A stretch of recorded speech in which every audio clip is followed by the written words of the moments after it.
Indonesia Bebas Sampah dari Desa, disiarkan dari Kampung Mataraman, Pangungharjo, Sewon, Bantul.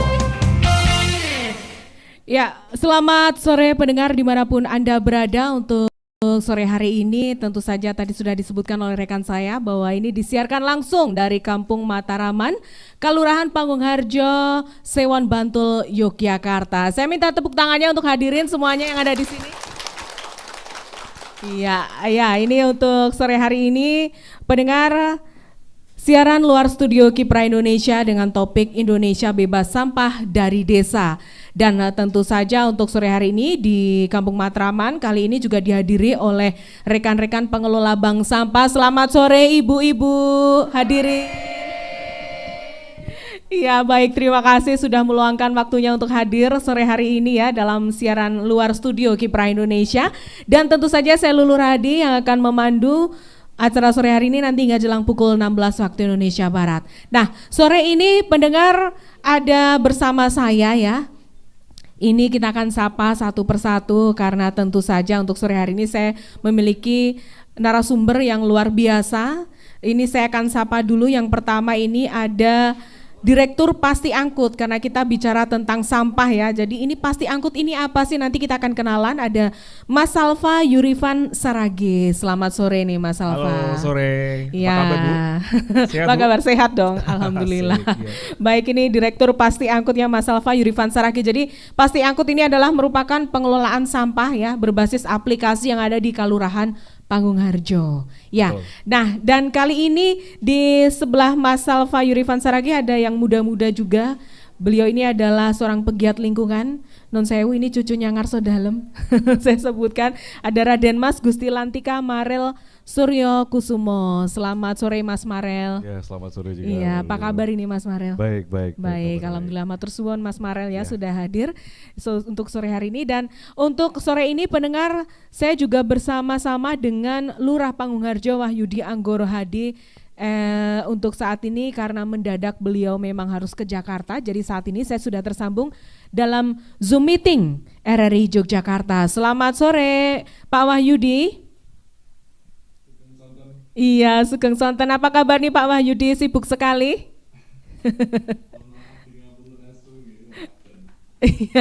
Iya, Pak Wahyudi terima kasih sudah bisa bergabung melalui Zoom meeting RRI Jogja ya Pak Wahyudi ya.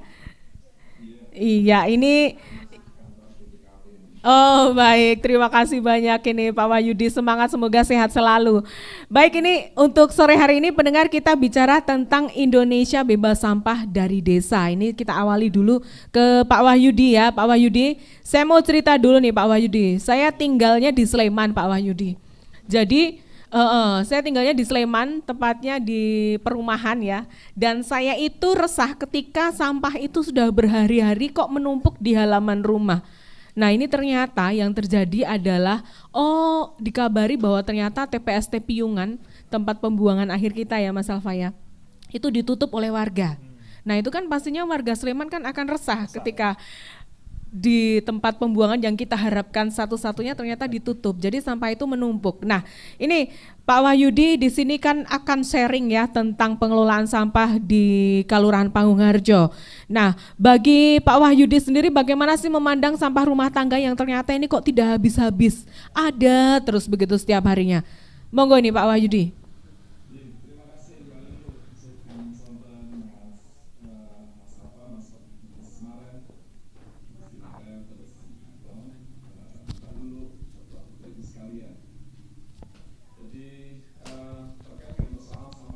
Kan ya sudah kita sadari sejak 8 tahun yang lalu. Jadi kita memulai usaha pengelolaan sampah itu sejak tahun 2013 melalui badan usaha milik desa kita. Karena kita yakini bahwa persoalan sampah ini akan selalu dihadapi oleh seluruh warga masyarakat. Karena setiap orang itu ya sejatinya adalah produsen sampah. Sehingga kemudian ketika tidak ada upaya serius dari pemerintah, dalam hal ini adalah pemerintah desa, untuk mulai peduli terkait dengan persoalan yang dihadapi oleh warga desa, ini akan menjadi satu persoalan yang cukup pelik gitu. Sehingga ya kita mengawali sudah sekitar 8 tahun yang lalu. Dan pada saat ini sebenarnya ya kita berangkat dari pengalaman itu, kita mengetahui bahwa ternyata persoalan sampah itu ada di dua sisi, di sisi hulu dan di sisi hilir. Jadi kalau misalnya kita analisis berdasarkan rantai nilainya terkait dengan pengelolaan sampah itu ada di hulu, itu adalah di sumber timbulan sampah, rumah tangga, kawasan gitu ya. Terus di pengumpulan sampah itu yang mengambil dari rumah-rumah tangga atau dari sumber, terus kemudian dikirim ke tempat pengelolaan sampah gitu ya. Terus yang di hilir itu ada di tempat pengolahan sampah atau terkait dengan pemanfaatan sampah. Nah, persoalannya itu ternyata ada di hulu dan di hilir. Di sisi tengah itu relatif tidak ada persoalan karena memang orientasi pemerintah daerah, orientasi pemerintah pusat itu hanya berfokus pada urusan-urusan yang berada di tengah terkait dengan pengangkutan dan lain sebagainya. Di sisi hulu itu timbulan sampah itu tumbuh secara eksponensial. Jadi nambahnya itu bukan berdasarkan deret hitung, tetapi deret ukur. Hari ini bisa jadi 1, besok itu tidak lagi 2, tapi bisa jadi 3 terus gitu ya. Jadi itu karena memang ada 3 persoalan. Yang pertama karena memang populasi kita tambah. Yang kedua karena memang pola konsumsi kita yang berlebih. Sehingga kemudian kalau di Pangungharjo ya, setiap harinya itu kita ya menerima sampah sisa makanan itu ratusan kilo. Bahkan ya kadang hampir mencapai 1 ton gitu ya. Itu sisa makanan. Karena memang ya di rumah masing-masing rumah tangga kita sendiri kita tahu ya, mesti menyisakan makanan yang kemudian itu akan berujung pada tempat sampah. Iya. Dan yang ketiga, kenapa timbulan sampah yang ada di hulu itu senantiasa tumbuh secara eksponensial? Karena kesadarannya rendah. Di kesadaran untuk menunaikan tanggung jawab terkait dengan sampah yang dihasilkan itu masih menjadi salah satu persoalan yang hari ini kita hadapi. Itu di sisi hulunya semacam itu, sehingga setiap hari tambahnya berdasarkan deret ukur. Nah, di sisi hilir itu berkesebalian. Di sisi hilir itu pertumbuhannya minus. Semakin lama, semakin hari, kemampuan TPA untuk menampung sampah yang dihasilkan dari aktivitas warga Jogja, misalnya karena ketika kita berbicara tentang TPA Piungan, itu semakin lama semakin susut. Karena di TPA itu tidak ada pengolahan, yang ada hanyalah penimbunan, dan hanya ditumpuk kayak gitu, sehingga ya seluas apapun area yang kita siapkan itu pada titik tertentu mesti akan penuh. Dan 2 persoalan itu bukan hanya persoalan masyarakat Jogja, tetapi itu adalah persoalan yang hari ini dihadapi oleh masyarakat Indonesia termasuk juga masyarakat dunia. Di persoalan sampah menjadi salah satu persoalan global gitu ya. Sehingga kemudian untuk menyelesaikan persoalan terkait dengan pengelolaan sampah mestinya ya menyasar di kedua sisi itu. Di sisi hulu harus ada sebuah upaya untuk mendorong perubahan perilaku agar kemudian pola konsumsinya lebih masuk akal ya, termasuk juga mendorong lahirnya sebuah perilaku baru terkait dengan pengelolaan sampah di rumah tangga yang jauh lebih bertanggung jawab.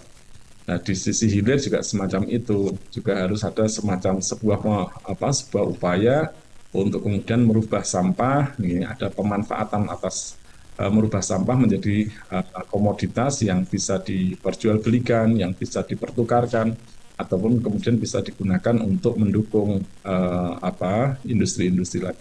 Ya, kira-kira 2 pendekatan semacam itu. Sehingga kemudian ketika Mbak Lulu tadi ngeluh kenapa sampahku tidak diambil dan lain sebagainya gitu ya, itu persoalannya bukan tidak hanya karena TPA Piungannya numpuk gitu. Persoalannya ada di diri kita, kenapa kita juga yang keluar dari rumah tangga itu bukan berupa sampah gitu ya.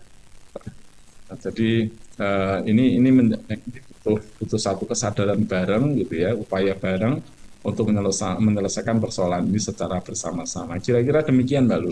Iya, baik, terima kasih nih Pak Yudi. Jadi saya merasa tertampar, oh iya ya ternyata saya yang ada di hulu ya Mas Salva ya.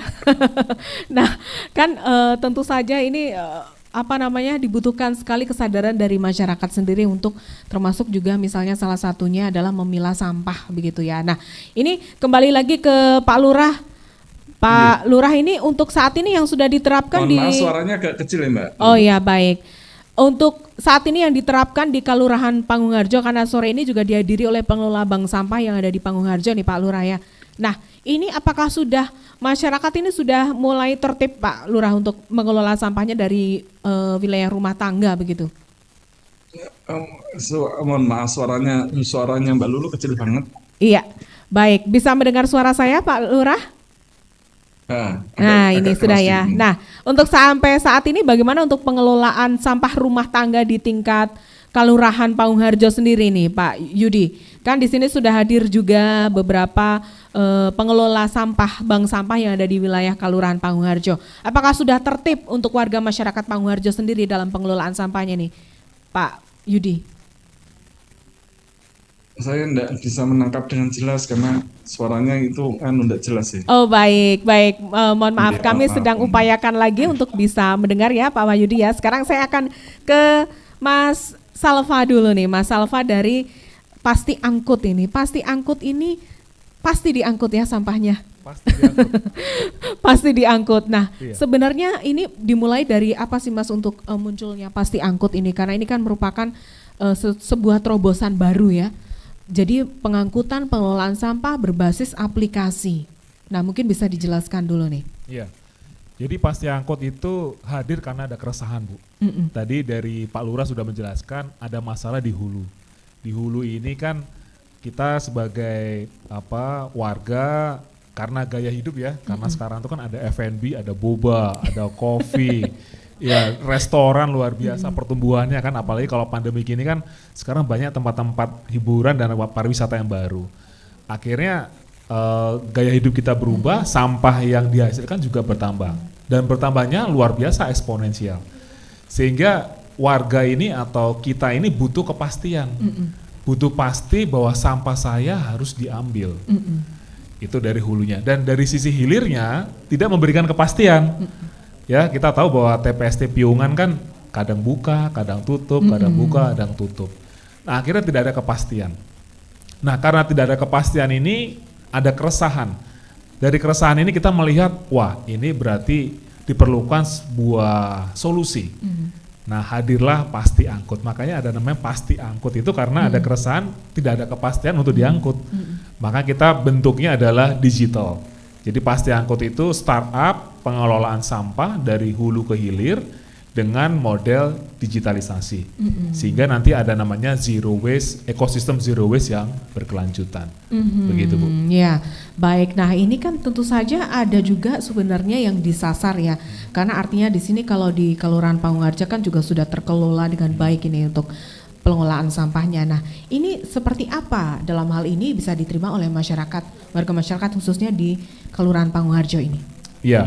Jadi hadirnya Pasti Angkut ini memberikan solusi secara digital sehingga warga di Pangungharjo bisa mengakses aplikasi melalui aplikasi Android dan iOS. Lalu mereka bisa berlangganan pengambilan. Kita ada namanya Pasti 1, Pasti 2. Pasti 1 itu setiap hari diambil, Pasti 2 itu 2 hari sekali diambil. Sehingga warga mendapatkan kepastian, oh sampah saya sudah diambil. Sampah saya yang ngambil katakanlah transporternya atas nama si A. Dan sekarang kita membuat macam kayak inovasi dengan sampah itu ditimbang, Bu. Ditimbang di kilo sehingga customer atau pelanggan bisa mengakses, oh ya sampah saya ternyata hanya 3 kilo, lalu ditimbang muncul di aplikasi.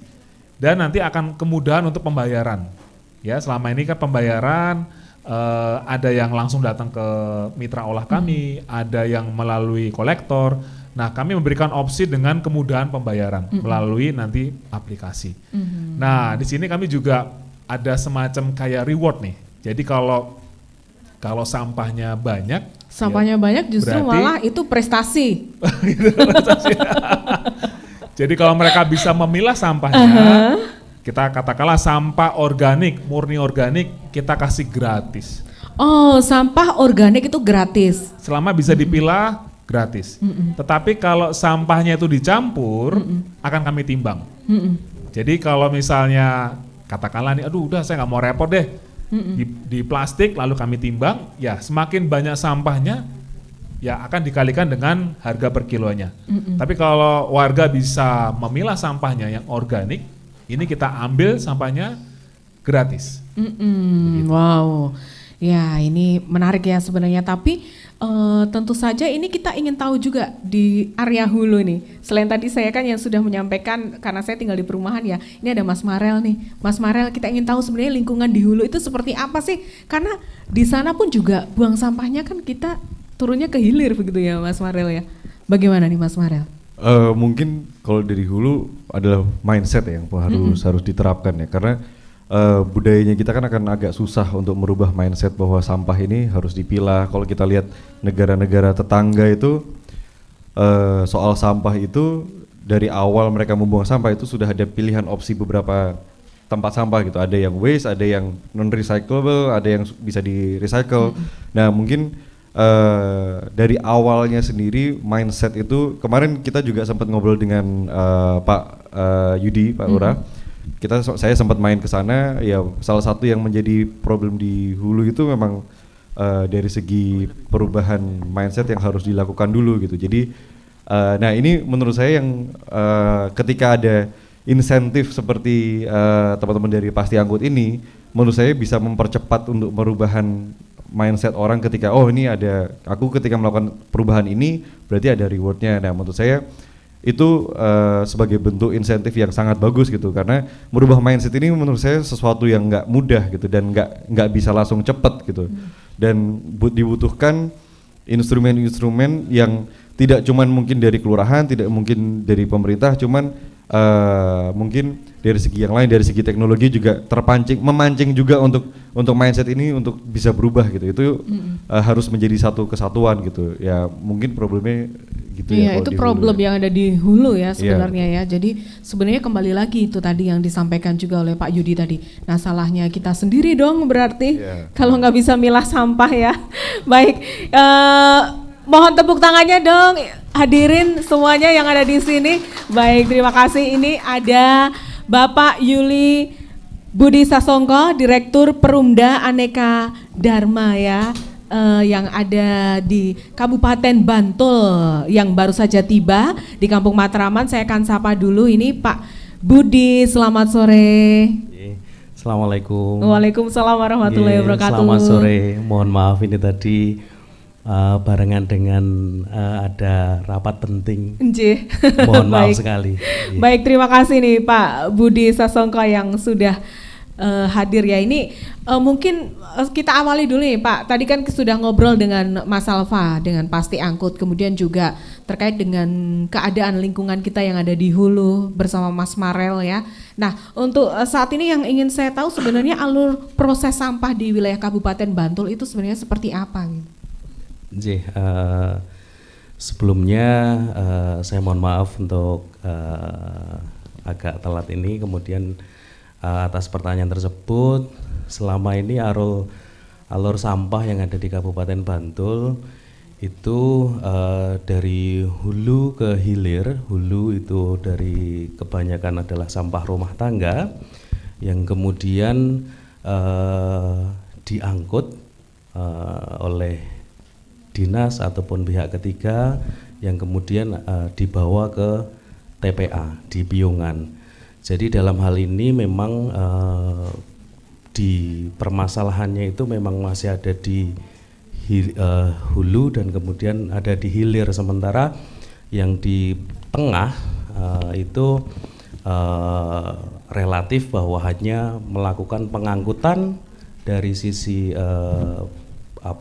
produsen sampah ke tempat pembuangan akhir, seperti itu untuk alurnya. Ya, baik, berarti untuk saat ini juga tentu saja satu-satunya harapan TPA Piungan ya.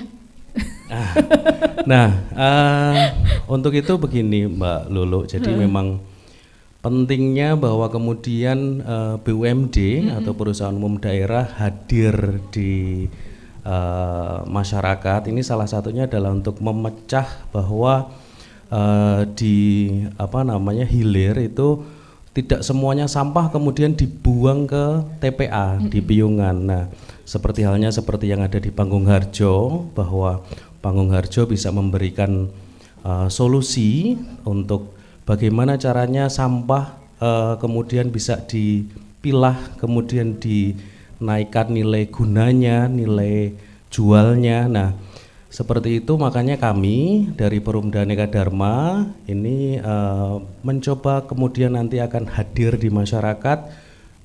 Kita akan mencoba memecah TPA yang ada di Piungan.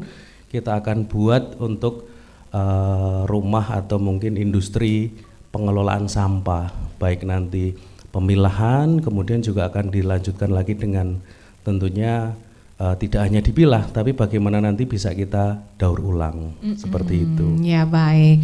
Nah, untuk kesempatan sore hari ini pendengar yang ada di rumah, tentu saja Anda juga bisa bergabung melalui live chat di akun YouTube kami ya, RRI Jogja Official. Silakan sampaikan pertanyaan Anda di sana di live chat RRI Jogja Official. Jangan lupa untuk subscribe dan like juga ya. Nah, untuk sore hari ini tentu saja juga hadir di sini pengelola bank sampah ya, yang ada di Kelurahan Panggung Harjo, dan masih tersambung juga dalam Zoom meeting RRI Jogja ada Pak Lurah Panggung Harjo Wahyudi Anggoro Hadi, dan saya akan berikan kesempatan juga untuk hadirin yang ada di sini yang ingin bertanya, silahkan, monggo. Iya, monggo silahkan yang ingin bertanya, saya berikan kesempatan. Baik, sebutkan. Iya, baik, kali ini silakan untuk ke pendengar juga yang ada di rumah, Anda bisa bergabung melalui live chat kami ya. Silakan yang ingin bertanya, monggo. Iya, Ibu. Boleh dengan bertanya? Ibu siapa? Saya Yuni. Ibu Yuni dari dari Bank Sampah Anggrek Rolas. Anggrek Rolas itu ada di Kerapia Kulon RT 12. Kerapia Kulon ya. Silakan monggo. Mungkin saya nggak tahu, mungkin saya salah dengar atau apa, mohon penjelasan Oke. nanti. Tadi dikatakan bahwa semakin banyak sampah akan dapat reward, benarkah? Pertanyaan saya, rewardnya berupa apa? Yang kedua, lalu kaitannya dengan goal dari kegiatan ini untuk menuju bebas sampah. Kalau semakin banyak sampah diberi reward, apa tidak malah membuat orang semakin menyampah? Itu saja. Terima kasih. Baik, Ibu Yuni ya tadi ya. Iya, baik. Terima kasih Ibu Yuni dari Kerapia Kulon ya. Pengelola bank sampah ini mungkin satu dulu, silakan monggo bisa ditanggapi nih. Mas Alfa, banyak sampah Tadi- malah prestasi. Enggak, tadi Enggak mungkin ya. kita jokes tadi Bu, jokes. Iya, baik. Iya. Silakan nih Mas Alfa bisa dijelaskan Jadi juga. bagi Bapak Ibu ya, misalnya ini kita ada reward dan modalnya adalah disinsentif sama insentif. Jadi kalau Bapak Ibu sekalian bisa memilah sampah yang organik, murni, itu kita kasih gratis. Ya, gratis untuk penjemputannya. Nah, bagi Bapak Ibu yang bisa memilah sampahnya yang anorganik seperti botol plastik, bisa dijual ke pasti angkut melalui bank sampah. Harapannya begitu. Jadi kita nanti akan mengenalkan bank sampah, aplikasi kita akan kita kembangkan, itu bisa terhubung dengan Bapak Ibu sekalian melalui bank sampah di aplikasi pasti angkut. Jadi katakanlah kita punya pelanggan A di Kerapia, terdekat siapa sih bank sampahnya, nanti akan muncul di aplikasi kami. Lalu kita arahkan ke mereka. Nah, disinsentifnya adalah kalau sampah mereka semakin banyak, berarti semakin mahal. Sehingga nanti kita sebagai pelanggan, sebagai hulu tadi Mbak Lulu ya, wah kalau gitu saya jangan terlalu banyak dong sampahnya supaya saya nggak perlu bayar mahal. Nah, Begitu. Jadi itu bentuk disinsentif. Rewardnya adalah kalau mereka bisa memilah sampahnya, bisa dijual ke bank sampah, mereka kita kasih gratis kalau bisa memilah organik dan anorganiknya.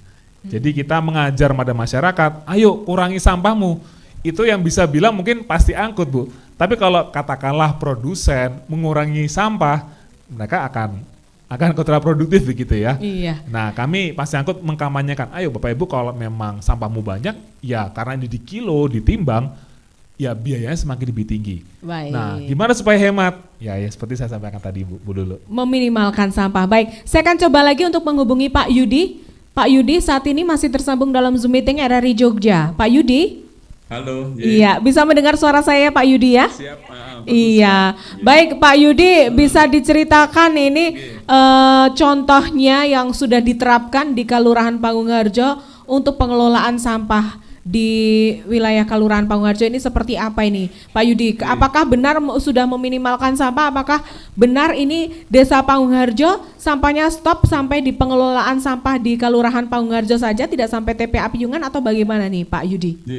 Jadi sekalian untuk memperjelas apa yang sudah disampaikan oleh Mas Alfa, menjawab pertanyaannya Bu Yuni. Iya. Jadi kita itu mendefinisikan sampah, yang disebut sampah itu adalah ketika tercampur. Ketika sudah terpilah, maka dia bukan lagi sampah, tetapi adalah komoditas yang bisa diperjualbelikan ataupun bisa dipertukarkan. Sehingga kemudian ketika yang keluar dari rumah itu adalah campur, berarti adalah yang keluar dari rumah tangga itu adalah sampah. Yang tentunya sampah itu kemudian dibebankan retribusi, ditimbang per kilonya Rp1.000 misalnya kayak gitu ya.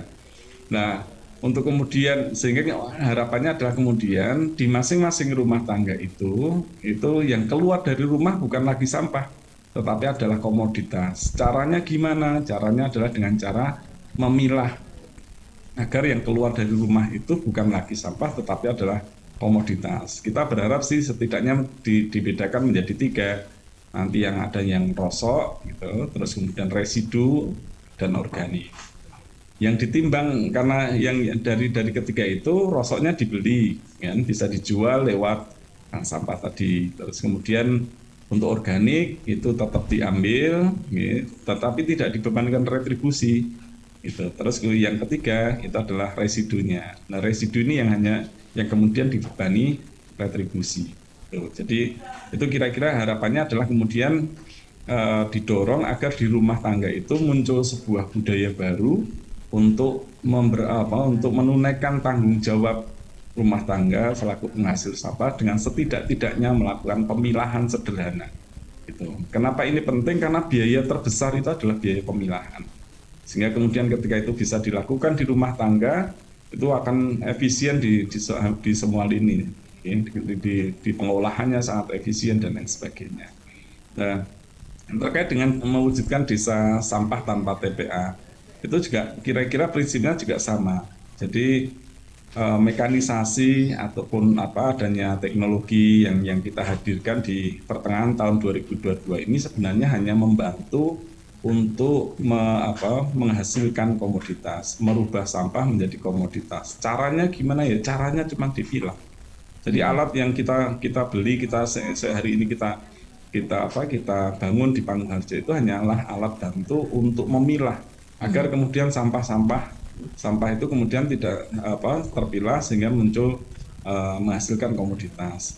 Hari ini ada 4 komoditas yang 3 diantaranya itu sudah selesai ya.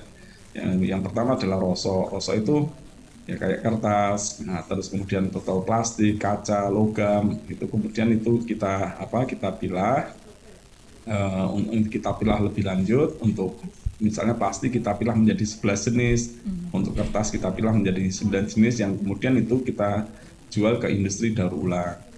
Terus yang kedua adalah bahan organik. Bahan organik itu sebagian kita olah sendiri untuk pupuk organik, terus kemudian kita siapkan untuk bahan pangan magot, sebagian yang lain masih kita kerjasamakan dengan pihak ketiga ya. Itu yang terkait dengan bahan organik. Yang ketiga itu ada namanya termoplas. Termoplas itu residu ya, plastik yang bernilai jual rendah. Jadi kayak misalnya plastik bekas bungkus snack, bungkus deterjen, bungkus yang alufoil gitu ya, yang terdiri dari 2 lapisan gitu. Terus kemudian juga ada styrofoam dan lain sebagainya, itu kemudian kita olah menjadi plastik komposit, menghasilkan kayu plastik.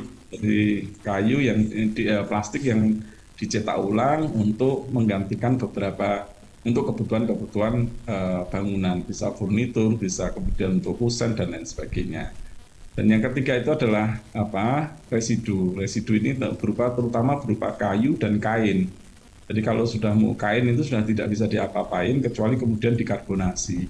Karbonasi untuk menghasilkan arang gitu. Nah, arang itu yang kemudian bisa digunakan untuk beberapa kebutuhan, misalnya media tanam dan lain sebagainya. Jadi kain dan kayu itu kemudian dikarbonasi menghasilkan arang gitu ya. Kira-kira itulah dengan merubah sampah menjadi komoditas tadi itu menjadikan memungkinkan bagi Panggung Harjo untuk kemudian tidak tergantung lagi dengan TPA karena hampir semuanya sampah sudah diolah dan pengolahannya itu sederhana, yaitu dengan cara memilah. Nah, kalau kemudian rumah tangga juga ikut melakukan pemilahan, beban yang ada di Kupas itu jauh lebih ringan gitu.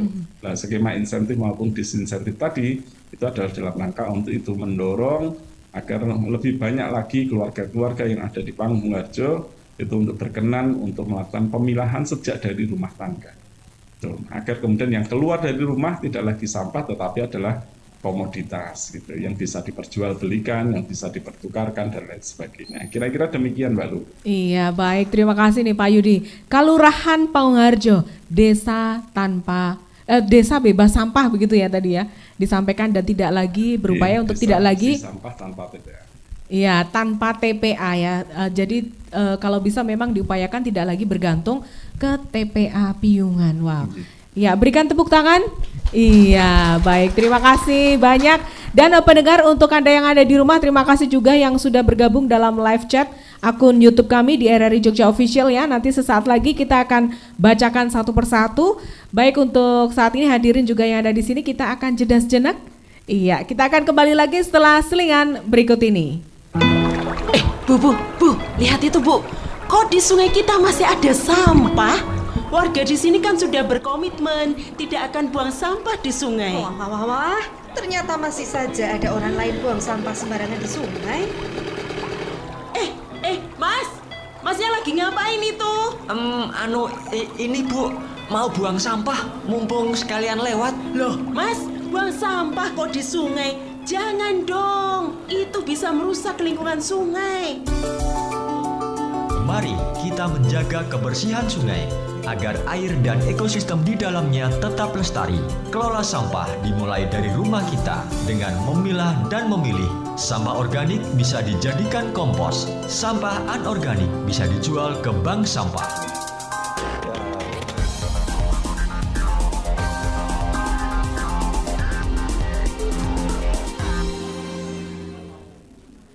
Ya, baik. Alhamdulillah, akhirnya selesai. Kenyang sekali. Tapi bungkus makanannya dibuang kemana ya? Aku tinggal di sini aja deh. Lagian tidak ada yang melihat. Tapi kalau yang melakukan ini ada 100 orang atau 1000 orang, pasti Jogja penuh sampah.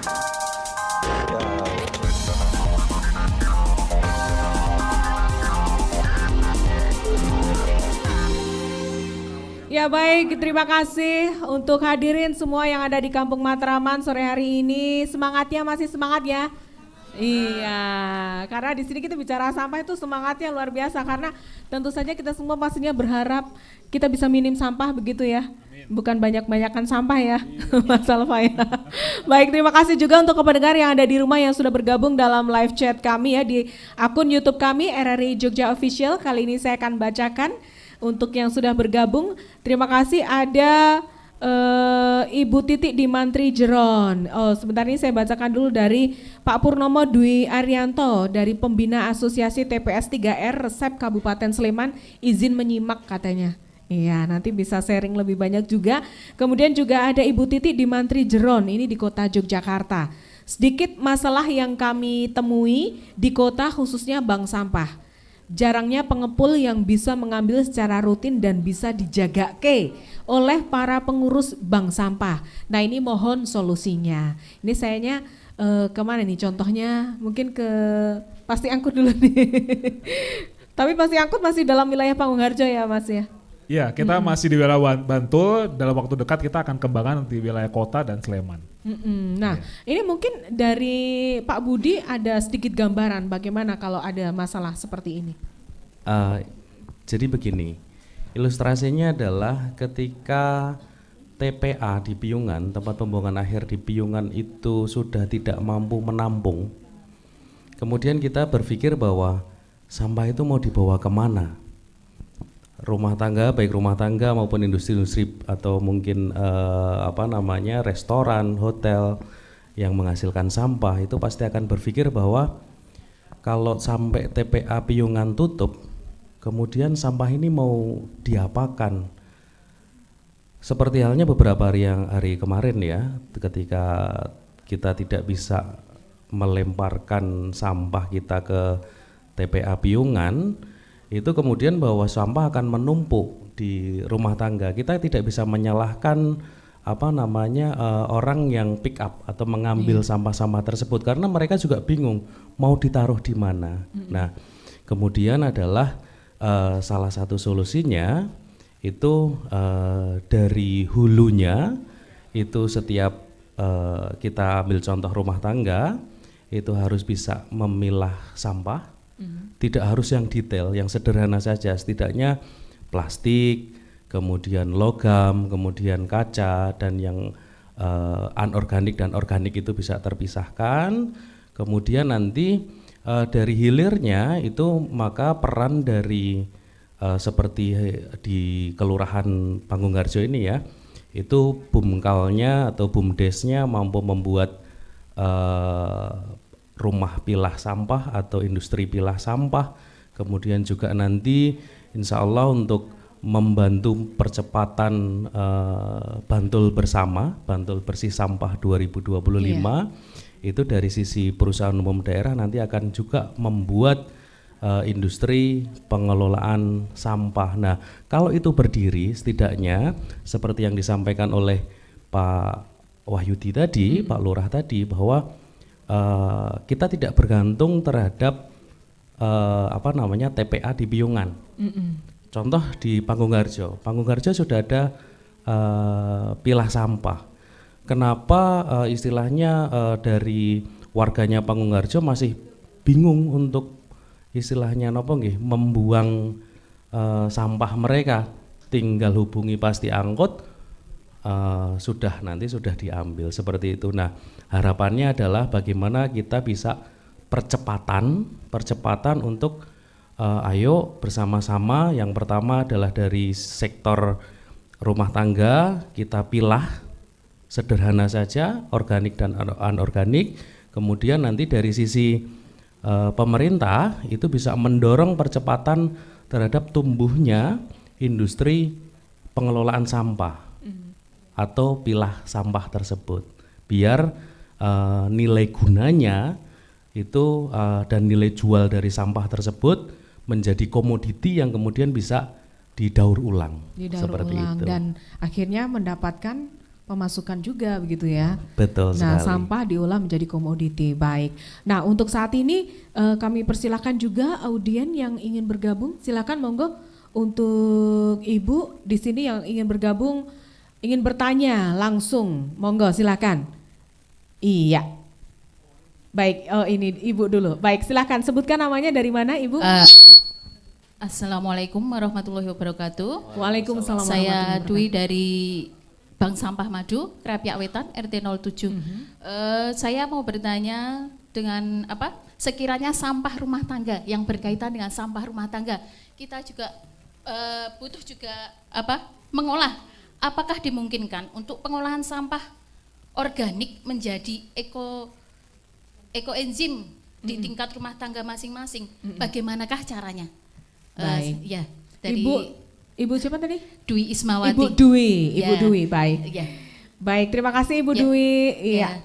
Baik, nah ini kan sebenarnya sebuah hal yang menarik ya. Nah ini bisa ditanggapi monggo silakan, ini kan kaitannya juga dengan lingkungan. Mas Salva dulu silakan. Iya, terima kasih Ibu Dwi. Jadi prinsipnya kalau sampah ini kan bisa diolah, ya sampah organik. Sekarang tadi Ibu menyatakan ada enzim, ada juga dengan maggot bahan makan mangkut ya, dan berbagai macam model. Nah kalau dijelaskan mungkin kalau sore hari ini mungkin nanti bisa panjang Bu. Nah kami menawarkan, Pasti Angkut boleh menawarkan di tempat Ibu, kita boleh adain pelatihan ya, gratis. Ya, jadi nanti dari bank sampah beberapa warga dikumpulkan, kita bisa kasih pelatihan yang memungkinkan dilakukan dari rumah Bu. Ya. Mungkin itu jawabannya, jadi nanti Bu setelah ini boleh diskusi dengan kami, nanti kita adakan pelatihan. Syukur bisa disupport dari RRI Bu. Iya. Baik itu tadi ya, terima kasih ya untuk Ibu Dwi ya. Baik ada lagi silakan, monggo. Iya. Iya silakan, sebutkan namanya dari mana Ibu. Assalamualaikum warahmatullahi wabarakatuh. Waalaikumsalam warahmatullahi wabarakatuh. Saya Bu Yuli Pratiwi dari Bank Sampah Iga Kanas Krapyak Wetan RT 03 Panggung Harjo Sewon Bantul. Yang ingin saya tanyakan menyambung dari Pak Lurah tadi tentang masalah di Bank Sampah Iga Kanas kami, Ibu. Ini tentang plastik multi layer, Ibu. Kalau dulu kita sudah ada bisa menjualnya, tapi sekarang habis COVID ini multi layer ini tidak bisa diambil lagi oleh teman saya gitu, mungkin pelapak itu. Nah ini mohon solusinya agar Pasti Angkut itu bisa mengambil plastik multi layer, khususnya bahan plastik makanan seperti ciki atau apa yang ada aluminium foilnya itu solusinya bagaimana sehingga bank sampah kami bisa menjualnya kembali. Soalnya itu sampah itu sangat banyak sekali di lingkungan rumah tangga dan khususnya dikumpulkan di bank sampah di Krapyak Wetan, khususnya di bank sampah Iga Kanas. Nah itu solusinya untuk bank sampah di Sewon itu bagaimana, itu solusi semua bank sampah itu banyak sekali sampah-sampah yang tidak bisa diambil oleh mungkin kemarin kita kerjasama kali rumah pilah sampah Bu, itu belum bisa diangkut untuk multi layernya. Kalau bisa itu bisa diangkut dan itu bisa menjadi nilai jual tambah bank sampah kami ngatan niko. Dan untuk kalau sampah organik itu alhamdulillah kami bisa ada solusinya, yaitu pakai losida, bosida dan gutter ngatan niko. Jadi alhamdulillah di RT kami masih bisa menangani tentang organiknya. Ngatan mawon, terima kasih. Wassalamualaikum warahmatullahi wabarakatuh. Waalaikumsalam warahmatullahi wabarakatuh. Baik, ini sebelum kita ke narasumber, saya ingin tanya di sini ibu-ibu semuanya sampahnya sudah dipilah ya di rumah tangga? Sudah? Wah, alhamdulillah. Ini luar biasa ya, bisa jadi contoh di Kelurahan Panggung Harjo. Semua sampahnya sudah dipilah yang bisa diolah ya Bu ya. Kemudian sampah organik juga sudah dipilah-pilah ya Ibu? Sudah. Yang kencang Bu suaranya? Nah, tepuk tangan dong. Nah, ini yang menarik. Tentu saja ini tadi disebutkan ada banyak sampah plastik ya. Nah, ini sebenarnya sampah, saya sebelum menjawab dari pertanyaan tadi, sebenarnya sampah apa sih yang paling susah diolah begitu? Saya ya. Mas Alfa. Sampah yang paling susah diolah seperti kain Bu. Kain. Jadi sebenarnya ketika banyak industri fashion, ya sebenarnya industri inilah yang menyumbang sampah cukup besar. Terbesar. Iya. Wow. Kain. Nah, kain ini masih kita masuk ke dalam insinerator. Jadi kalau ditanya yang paling susah yang kain Bu. Kain. Nah, baik, bisa menanggapi tadi plastik. Ya, plastik multi layer ini memang menjadi diskusi kami Bu. Ya, kalau di olah kami, di mitra olah kami ini sampah plastik multi layer ini kita jadikan termoplas. Jadi plastik yang tadi yang belum bisa diambil tadi itu kita masukkan, kita panasi begitu ya, sehingga dia bentuk cair, lalu kita bentuk menjadi bentuk seperti kayu-kayu begini Bu. Jadi nanti harapannya bisa pengganti kayu, bisa dibentuk begitu. Tapi memang sekarang ini di aplikasi kami belum bisa mengambil itu. Tetapi ini nanti akan kita kembangkan. Harapannya yang plastik multi layer seperti plastik saset begitu ya, itu bisa kita ambil. Ya mungkin tidak dalam waktu dekat, tapi ini menjadi PR kami nanti Bu.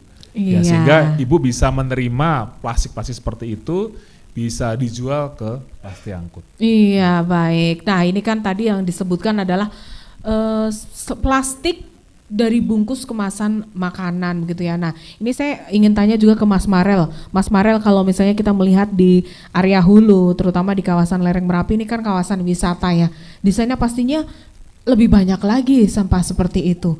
Nah, komentarnya bagaimana nih Mas Marel? Kalau di atas itu kan problemnya Jogja ini kan masalah lingkungan ini variatif ya. Kalau di atas itu kan mostly soal lingkungan yang hubungannya dengan masalah air terutama, karena di atas di lereng-lereng Merapi itu kan water catchment area gitu. Tapi yang sekarang justru tempat-tempat yang jauh-jauh ini juga menjadi tempat yang menarik untuk jadi tempat wisata. Nah, kemarin kami bergerak, saya dan teman-teman dan komunitas dari Pagar Merapi itu banyak bergerak di permasalahan hal-hal mengenai air. Nah, kami setelah mengamati masalah sampah, bergulirlah akhirnya kami mampir ke tempat Gua Sari untuk melihat belajar lah. Gua Sari Pajangan Bantul. Iya betul, dan juga kemarin ketemu Pak Lurah juga, Pak Lurah Gua Sari, Pak Mas Duki. Iya Mas Duki dan juga Pak Lurah Panggung Harjo. Untuk belajar lah, kami ajak teman-teman di atas itu untuk belajar bagaimana sih cara mengelola sampah yang baik lah. Nah, kemarin yang kita amati ternyata Jogja itu karena Jogja ini kota wisata, ketika weekend atau long weekend atau musim liburan, sampah itu menjadi problem gitu, baik di selatan, di tengah ataupun mau di utara gitu. Nah, setelah kami belajar banyak, seperti tadi yang disampaikan Mas Salva juga, ternyata sampah ini bisa dijadikan produk-produk recycle yang lainnya gitu. Tapi sampai sekarang menurut saya mungkin promosi akan produk-produk recycle lokal ini belum begitu santer lah gitu. Nah, jadi menurut saya di atas itu harus menyebar di Sleman, di lereng Merapi juga harus menyebar di lokasi-lokasi wisata, harus ada tempat untuk mengelola sampah. Apa kayak tadi Mas Alfa sampaikan, saya senang kalau misalnya nanti di Sleman akan ada juga pasti angkut, mungkin nanti kita juga akan bisa ngobrol bahwa itu dibutuhkan karena ketidakpastian terhadap sampah ini selalu menjadi problema gitu. Nah, tapi yang kedua kita sempat obrolkan juga dengan teman-teman komunitas adalah kita harus bikin semacam bentuk, kalau kemarin yang ide yang tercetuskan itu adalah green policy. Nah, green policy ini harus bisa menyakup semuanya, karena kalau hanya sepihak urusan pengelolaan sampah tapi recycle sampahnya juga sudah ada seperti produk kemarin dari Pak Yudi ya. Tapi ketika promosinya untuk produk itu sendiri dalam mungkin untuk pembangunan rumah atau apapun masih kurang, nah otomatis kan mungkin berputarnya tidak begitu cepat gitu. Nah, mungkin ke depan melalui komunitas-komunitas itu bisa kita boost lagi pengelai produk-produk recycle yang akhirnya juga bisa menjadi solusi ibu tadi ketika barangnya tidak bisa diambil gitu. Karena kan kadang produksi dan pemasaran itu harus berjalan beriringan gitu. Kalau itu sudah berjalan, menurut saya harusnya bisa sustain gitu. Karena kalau sesuatu yang sudah diproduksi dengan baik tapi kegiatan promosinya masih kurang, otomatis kan sustainability-nya nggak begitu panjang gitu. Nah, itu menurut saya sudah ada jembatannya nih sekarang, platform yang bisa mengambil itu dan juga program-program dari pemerintah kabupaten maupun provinsi untuk menanggulangi itu. Nah, tinggal bagaimana kita bisa mengangkat teman-teman yang juga memiliki produk-produk recycle gitu. Nah, menurut saya ketika aspek-aspek itu semua bisa berjalan dengan baik, otomatis semuanya akan tersinkron dengan sendirinya gitu, dan akhirnya satu sama lain saling membutuhkan. Jadi kolaborasinya akan sangat dimungkinkan untuk sustain ke depan gitu. Itu kurang lebih menurut saya gitu. Jadi problema di atas tuh masalah lingkungan, tapi juga akhirnya bergeser ke sosial masalah sampah, dan itu menjadi problem semua orang lah di Jogja gitu. Iya, baik. Nah, ini saya berikan kesempatan, ada satu lagi yang akan bertanya, silakan, monggo. Ibu sebutkan namanya. Iya.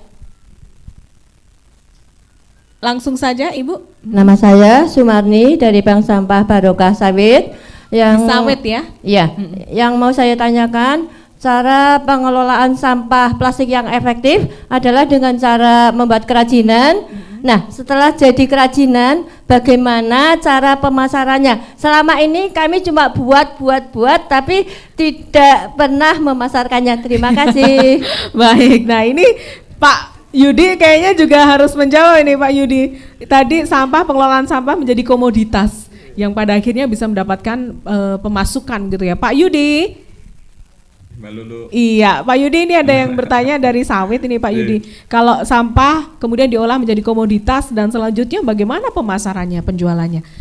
Jadi, Pak Yudi ada solusinya?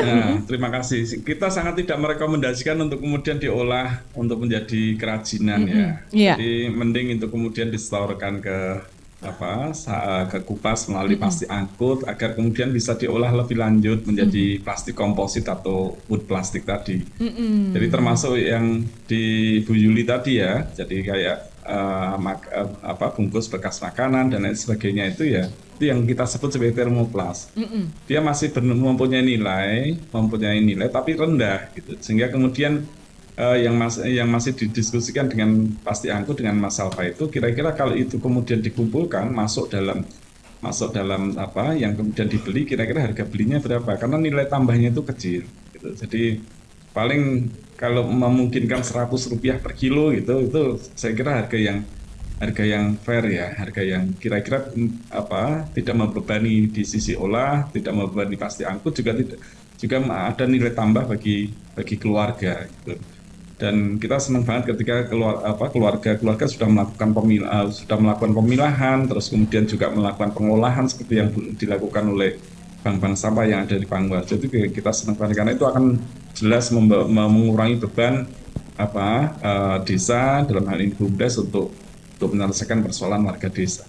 Dan sebagai informasi Mbak Lulu, di Pangwarjo kita punya 68 unit bank sampah ya, meskipun ya karena ada pandemi itu ada beberapa yang baru kita aktifkan kembali gitu. Itu menjadi bagian dari sistem sosial yang kita dorong. Dan saya sangat menaruh hormat kepada Mas Farel. Jadi yang kita butuhkan tadi betul Mas. Kita mengharapkan itu dukungan green policy itu yang kemudian memberikan mampu menciptakan ekosistem yang bisa mendukung pertumbuhan atau mendukung keberadaan dari sistem pengelolaan sampah yang bertanggung jawab, baik yang dilakukan oleh desa, oleh swasta melalui BUMD maupun oleh masyarakat. Itu green policy ini yang kemudian kita tunggu-tunggu nih. Di matur nuwun. Nah, kemudian Mas Marel bisa mendorong ya agar kemudian lahirlah green policy yang bisa melahirkan ekosistem yang memastikan proses-proses yang sudah diinisiasi oleh desa, oleh masyarakat, oleh BUMD itu bisa sustain ngaten Mas. Iya, baik, terima kasih Pak Yudi. Karena ini waktu juga yang ternyata tidak terasa Mas, kita sudah 1 jam ya, sudah hampir 1 jam nih. Pak Yudi mungkin bisa disampaikan juga Pak Yudi sebagai penutupnya, harapannya, artinya di sini kan kita ini judulnya Indonesia Bebas Sampah dari Desa. Nah ini bisa disampaikan pesannya juga ke masyarakat, nanti bergantian juga ya ke Mas Alfa, Pak Budi dan juga Mas Marel. Singkat saja Pak Yudi, silahkan monggo. Jadi apa yang kita harus apa yang kita lakukan bersama-sama hari ini sebenarnya adalah dalam rangka untuk melayani masa depan. Jadi kita tidak ingin bahwa kita mewarisi sampah, mewarisi ruang hidup yang kemudian menjadikan anak-anak kita, cucu-cucu kita tidak lagi bisa hidup secara layak, secara patut, secara bermartabat. Dan harusnya itu dimulai sekarang untuk kemudian ya bersama-sama bertanggung jawab atas sampah yang kita hasilkan demi anak cucu kita. Jadi karena kita hanya punya satu bumi, kelola sampah Anda secara bijak gitu. Kira-kira demikian Mas. Iya. Mbak Lulu. Baik, terima kasih Pak Yudi. Dan sekarang Mas Alfa ini silakan bisa disampaikan singkat saja. Jadi masalah sampah ini menjadi PR kita semua. Tidak bisa bekerja sendiri-sendiri, jadi mari kita bergotong royong bersama-sama untuk menyelesaikan masalah sampah ini. Begitu. Iya, Mas Marel silakan. Kalau dari saya, Jogja ini punya satu nilai yang berbeda dari tempat lain, yang itu dari segi nilai budaya. Satu-satunya provinsi yang masih mengedepankan soal budaya itu Jogja. Salah satu contohnya kita bisa gotong royong dan juga seperti Mertideso dan lainnya. Nah, pendekatan budaya ini harus bisa berdampak ke perubahan mindset. Bagaimana kita punya mindset bahwa sampah itu jangan sampai dengan banyaknya sampah itu kita menggerogoti kita sendiri gitu. Otomatis budaya-budaya kearifan lokal ini harus tetap dijalankan supaya mindset itu juga berubah gitu. Karena Jogja kota yang penuh filosofi, jadi menurut saya kita harusnya memiliki mindset juga ke depan gimana caranya mengurangi sampah, mau memilah sampah, nggak cuma asal buang, dan juga mau untuk merubah diri gitu. Nah itu menurut saya lebih dari situ kalau pesan saya. Iya, mari bebas sampah gitu ya. Pak Budi silakan. Saya pernah dengar quote bahwa peradaban di dunia ini bisa punah bukan karena perang, bukan karena wabah, tetapi bisa punah karena sampah. Bayangkan, karena kita tidak bijaksana dalam mengelola sampah, peradaban kita bisa punah. Bisa sebenarnya contoh lingkup kecilnya adalah rumah kita lupa sapu 1 hari atau 2 hari, bagaimana kita itu tidak merasa nyaman di dalam rumah. Nah untuk itu saya cuma bisa menghimbau sampah ini adalah tanggung jawab kita bersama. Mari bersama-sama kita untuk mengelola sampah dengan bijaksana. Iya, pilah sampah dari rumah dan meminimalkan sampah ya seminimal mungkin, jangan banyak-banyakan sampah ya. Baik, semangat ya Ibu, beri aplaus yang meriah. Terima kasih banyak dari Kampung Mataraman. Tentu saja saya ucapkan terima kasih Mas Alfa, Mas Marel, Pak Budi dan juga Pak Yudi yang ada di Zoom meeting RRI Jogja. Terima kasih banyak. Salam sehat selalu. Sampai jumpa, sampai ketemu lagi Pak Yudi. Iya, tentu saja hadirin terima kasih banyak untuk apresiasinya, dan pendengar yang ada di rumah terima kasih juga atas perhatian Anda. Saya Lulu Radi dari Kampung Matraman. Saya ucapkan terima kasih dan sampai jumpa. Assalamualaikum warahmatullahi wabarakatuh. Demikian dialog luar studio Kiprah Indonesia dengan tema Indonesia Bebas Sampah dari Desa, disiarkan dari Kampung Mataraman, Panggung Harjo, Sewon Bantul.